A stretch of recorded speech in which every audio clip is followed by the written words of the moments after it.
Hi, everyone. Welcome to the very first episode of Law, Life, and Business with D. If you've ever had a business idea and you thought, let me start first, I will think about the legal stuff later. I think this episode is for you. And I couldn't think of a better topic to start this series with than from the very beginning, which is what exactly are the key legal steps that I should consider after the business idea has been conceptualized? The first thing you should do is to engage a lawyer. You would want a lawyer that has knowledge of company's law and also the sector specific laws that apply to the business that you intend to operate. Now, this is important because many industries, many sectors have sector specific laws that impose additional requirements to the obligations or requirements contained in the company's law. And some of them may be a bit more stringent than you would have in company's law. For example, tech startups, financial services sector, even the health sector have sector specific regulators that govern the operations that they do. Next, you would need to consider the structure of the entity that you would use to do your business. You would ask whether you can carry out the business as a business name, a sole proprietorship, which has fewer formalities, right, in terms of registration. Or would you need to be fully incorporated as a company? Can you operate as a joint venture? Can you operate as a partnership? Can you operate as a co ownership? Some businesses can operate perfectly as a business name, but others, especially regulated entities, would need to be incorporated.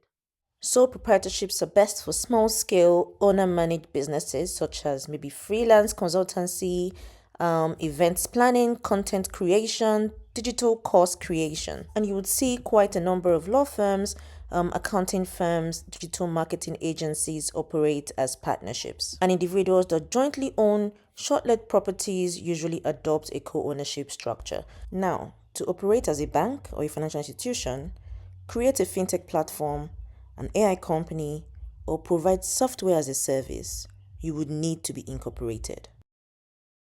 Another key consideration is the shareholding and directorship of the company.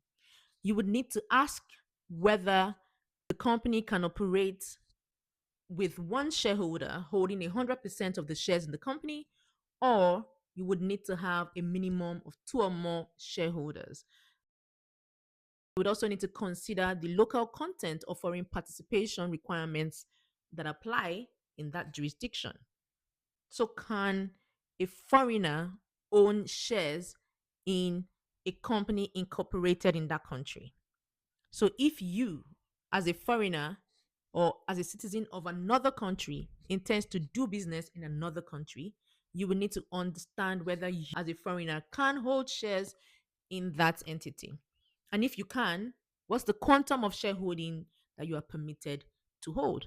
Because there are regulations that require their citizens to hold the majority of the shareholding in the companies that operate in that jurisdiction, and specifically to the specific sector that you may be operating in or intend to operate in.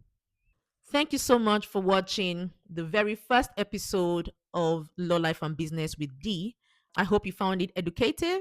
And if you did, please subscribe to the channel and look forward to watching the many more episodes that come with this series.